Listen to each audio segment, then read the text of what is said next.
Yeah. On Monday, government passed a resolution to merge at least 80 government agencies to their parent ministries in a bid to curb duplication of responsibilities, reduce costs, and return the overall public service delivery mandate to government.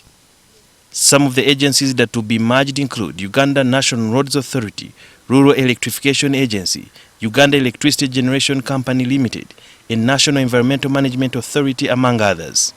According to Catherine Bitarakwate, the Permanent Secretary for the Ministry of Public Service, the process of merging the agencies will begin in July and will be concluded in 2 years. The first year, it is both the preparing mentally and psychologically, and also all the legal processes of the repeals of the laws.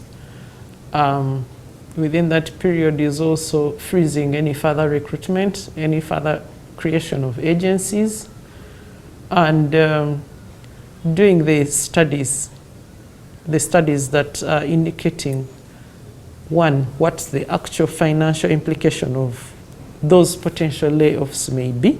The various authorities were created in the 90s with an aim of increasing efficiency in service delivery away from a public service system which was grappling with problems of corruption, laziness, and time-consuming bureaucracies. According to a public policy and government expert, Godbert Mushavi, merging the agencies won't solve much. I don't think that we should have a National Environment Management Authority going to go and look after environment, and they are the ones working, trying to protect swamps and forests and other environmental resources. Or that you have a Minister of Education in Kampala, and it is the one running all over the country, that they are the ones who have to look after teachers and who have to recruit teachers and the like. So you have to have a functional local government system for you to optimize the delivery of public services. If you don't do that, the merger of these agencies is a non-starter. It's a no-brainer in as far as improving public service delivery is concerned. Over 3,000 employees in the various affected agencies will lose their jobs, but some, especially the technical teams, will be absorbed into the ministries if they apply. Now, the way it would be done is that we pick the functions first. We pick the functions, and the functions are moved into the ministry. And by functions, I'm referring to the technical functions, because that's the major difference. For the administrative staff, those are general, and where there is a vacancy, they can be taken on. But first priority is the functional areas. And if we're talking about engineering or IT, and we're talking about maybe cybersecurity experts.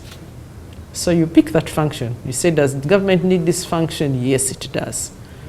Can we move it into the Ministry of ICT? Yes. Besides a need to cut government expenditure on wages for these agencies, Tumushabe further argues that other factors propelled government to make such a drastic decision that has so far taken 3 years to be implemented. What we've seen since then is a multiplicity of all these agencies, and yet the public service departments always remain. And therefore you already could get a potential for conflict. Besides the agencies, we've also seen the expansion of the office of the president, where almost there are departments that mirror the agencies in ministries and in government. So if you go to the president's office, you'll find there a unit working on land, a unit working on corruption, a unit working on AGOA, for example, and many others. There will be salary harmonization, especially for those in science-related departments and agencies. On Monday, Cabinet is going to be coming up with the confirmation minute on which of the agencies shall be merged and others that will not. And some of the agencies will include those that make money for government and also do not have a bearing on the taxpayer or depend on the consolidated fund. An example is the Insurance Regulatory Authority.